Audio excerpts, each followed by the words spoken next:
Hello everyone, welcome back to my channel. ఈ బ్లాగ్లో వచ్చేసి Hyderabad to Hubli train journey and Hubli నుంచి మనం ఎలా ఉడిపికి రీచ్ అవ్వాలి అనేది చూపిస్తాము.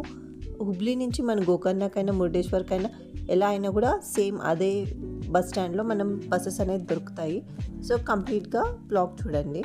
సో మేమైతే నాంపల్లి రైల్వే స్టేషన్ నుంచి స్టార్ట్ అయిపోయాము అండ్ ఓవర్ నైట్ జర్నీలో నెక్స్ట్ డే మార్నింగ్ కల్లా మనం హుబ్లీ చేరుకుంటాము.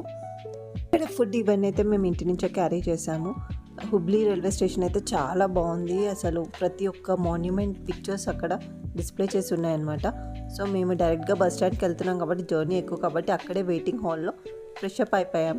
అక్కడ వాష్రూమ్స్ అనేవి జెంట్స్కి లేడీస్కి సపరేట్గా ఉన్నాయి అండ్ వెయిటింగ్ హాల్ చాలా నీట్గా ఉంది. అక్కడి నుంచి బయటికి రాగానే మనకి ఆటోస్ ట్యాక్సీస్ అవైలబుల్గా ఉంటాయి న్యూ బస్ స్టాండ్కి.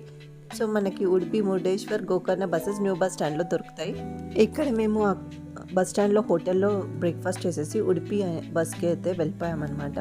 ఇక్కడ టిఫిన్స్ అయితే చాలా బాగున్నాయి అండ్ అందరూ కూడా చాలా బాగా మాట్లాడుతున్నారు, మన లాంగ్వేజ్ కాకపోయినా కూడా.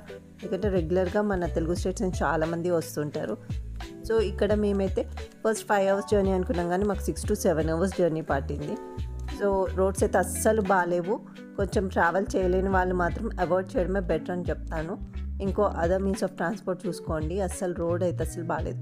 సో మీరు ఈవినింగ్ కల్లా దర్శనం ఉడిపి రీచ్ అయిపోతారు. చెక్ ఇన్ అయిపోయి వెంటనే ఆ చుట్టుపక్కల ఉన్న టెంపుల్స్ని కవర్ చేసేసుకోండి. చుట్టుపక్కల 3-4 టెంపుల్స్ ఉంటాయి అండ్ నెక్స్ట్ డే మార్నింగ్కి మీరు దర్శనం ప్లాన్ చేసుకోవచ్చు. చుట్టుపక్కల టెంపుల్స్ కూడా చాలా బాగుంటాయి. అక్కడ ఐకానిక్ మిత్ర సమాజ్ ఉంటుంది, అక్కడ గోలీ బజ్జీ కానీ ఫుడ్ చాలా బాగుంటుంది.